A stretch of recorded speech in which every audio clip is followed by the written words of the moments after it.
આકાશવાણી અમદાવાદ વડોદરા પ્રાદેશિક સમાચાર બકુલા પરમાર વાંચે છે.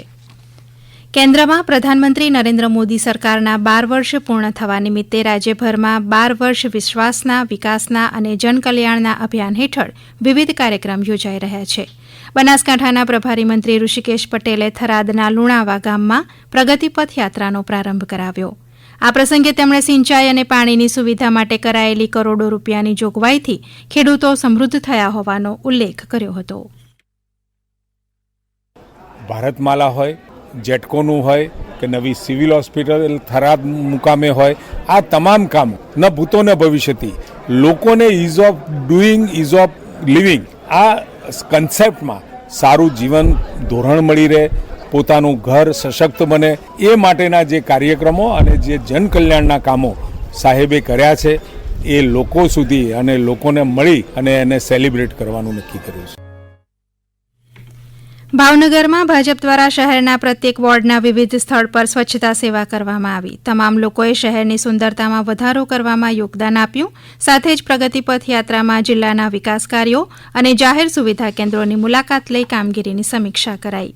શ્રમ અને રોજગાર રાજ્યમંત્રી કાંતિલાલ અમૃતિયાએ કચ્છના ભુજમાં સરહદ સુરક્ષા દળ BSFના 176 બટાલિયન ખાતે વૃક્ષારોપણ કરીને વન કવચ નિર્માણનો શુભારંભ કરાવ્યો.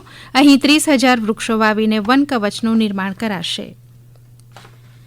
અરવલ્લી જિલ્લામાં ગત 12 વર્ષમાં રેલવે માળખાનું વિસ્તરણ કરવામાં કેન્દ્ર સરકારનો અમૂલ્ય ફાળો રહ્યો છે. આ અંગે સાબરકાંઠા અરવલ્લીના સાંસદ શોભના બારૈયાએ અરવલ્લીમાં પત્રકારો સાથેની વાતચીતમાં જણાવ્યું કે વિવિધ સ્થળ પર અંડરપાસ બનાવવા, બાયડ રેલવે મથકને ડીમાંથી B ગ્રેડમાં ફેરવવા, BSNLના ટાવરની મંજૂરી સહિત આર્મી કેન્ટીનને મંજૂરી અપાઈ છે.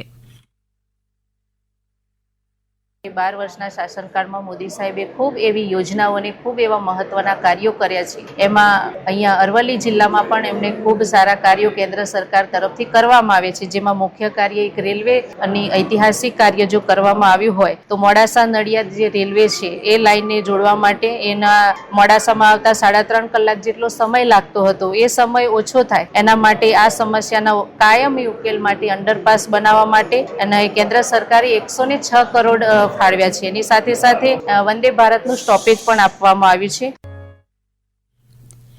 અમદાવાદ સાયબર ગુના શાખાએ નીટ પેપર લીક મામલે 2 જ્યારે નીટની પરીક્ષાના રિફંડ મામલે છેતરપિંડી કરતા એક આરોપીની ધરપકડ કરી છે. રાજસ્થાનથી પકડાયેલા 2 આરોપીઓ સોશિયલ મીડિયા પર ચેનલ બનાવી નીટનું પેપર વેચતા હતા, જ્યારે બિહારથી પકડાયેલો આરોપી નીટના રિફંડના નામે છેતરપિંડી કરતો હતો. અમદાવાદ ગુના શાખાના JCPએ જણાવ્યું કે પકડાયેલા આરોપીએ પેપર લીક નથી કર્યા. આરોપીઓએ સોશિયલ મીડિયા મારફતે જાહેરાત કરી હતી કે તેમની પાસે ફરીથી લેવાનાર નીટ પરીક્ષાનું પેપર છે. આરોપીઓએ ગ્રુપમાં નાખેલા મેસેજ જોઈને વાલીઓ અને વિદ્યાર્થીઓએ નીટનું પેપર ખરીદવા સંપર્ક કર્યો હતો. લગભગ 1,000થી વધુ લોકોએ નીટનું પેપર લેવા આરોપીને પૈસા આપ્યા છે. તપાસ બાદ આરોપીના બેંક એકાઉન્ટમાંથી 1.5 કરોડ રૂપિયાના વ્યવહાર મળી આવ્યા હતા. મહેસાણા જિલ્લાના ઊંઝા રેલવે મથકેથી આસામના અજારા માટે મસાલા ભરેલી પાર્સલ સ્પેશિયલ ટ્રેન આજે રવાના થઈ. આ ટ્રેનથી ઊંઝાના પ્રખ્યાત મસાલા પૂર્વ ભારત સુધી વધુ ઝડપી, સુરક્ષિત અને સરળતાથી પહોંચશે. આ સુવિધાથી પરિવહન ખર્ચ ઘટશે અને વેપારીઓને માલ મોકલવામાં સરળતા રહેશે. છોટાઉદેપુર જિલ્લામાં હરિયાળું છોટાઉદેપુર અભિયાન હેઠળ આજે મેગા વૃક્ષારોપણ કાર્યક્રમ યોજાયો. વાઘસ્થળ ડુંગરની તળેટીમાં રાજ્યના મહિલા અને બાળ કલ્યાણ મંત્રી તેમજ જિલ્લા પ્રભારી મંત્રી મનીષા વકીલના અધ્યક્ષસ્થાને યોજાયેલા કાર્યક્રમમાં જિલ્લાના વિકાસ અને પર્યાવરણ સંરક્ષણનો સંદેશ અપાયો. જિલ્લા કલેક્ટર ગાર્ગી જૈન દ્વારા સમગ્ર જિલ્લામાં વર્ષ દરમિયાન 12 લાખ વૃક્ષોના વાવેતર અને તેના જતનનું લક્ષ્ય નક્કી કરવામાં આવ્યું છે. આ અભિયાનના ભાગરૂપે આજે જિલ્લામાં એક જ દિવસમાં અંદાજે 1,20,000 વૃક્ષોનું વાવેતર કરાયું છે. આંતરરાષ્ટ્રીય યોગ દિવસની ઉજવણીને લઈને સમગ્ર દેશમાં વિવિધ કાર્યક્રમો યોજાઈ રહ્યા છે. ત્યારે કેન્દ્રશાસિત પ્રદેશ દમણમાં ભારતીય તટરક્ષક દ્વારા વિશાળ યોગ સત્રનું આયોજન કરાયું.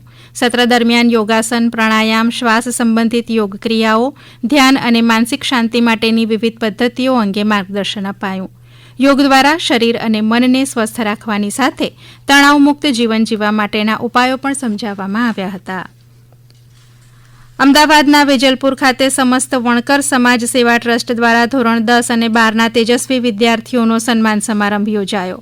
ડીઆઈજી મકરંદ ચૌહાણના અધ્યક્ષસ્થાને યોજાયેલા આ સમારંભમાં ધોરણ 12 વિજ્ઞાન પ્રવાહમાં 70%થી વધુ ગુણ લાવનાર 35 વિદ્યાર્થીઓ અને ધોરણ 10માં 80%થી વધુ ગુણ લાવનાર 125 વિદ્યાર્થીઓનું સન્માન કરાયું. આ ઉપરાંત વિવિધ વિષય પર પીએચડી કરનાર અને વિશિષ્ટ સિદ્ધિ હાંસલ કરનાર 10 વિદ્યાર્થીઓનું પણ સન્માન કરાયું હતું. આ સમાચાર આપ આકાશવાણીના અમદાવાદ વડોદરા કેન્દ્ર પરથી સાંભળી રહ્યા હતા. આ સમાચારનું જીવંત પ્રસારણ આપ અમારી YouTube channel AIR news Gujarat પર પણ સાંભળી શકશો. વધુ સમાચાર માટે અમારી વેબસાઇટ newsonair.gov.in/gu અને અમારા એક્સ હેન્ડલ AIR_news_ABD ને ફોલો કરશો. આકાશવાણીના અમદાવાદ વડોદરા કેન્દ્ર પરથી પ્રાદેશિક સમાચાર પૂરા થયા. હવે પછી આપ સાંજે 7:10 પ્રાદેશિક સમાચાર સાંભળી શકશો.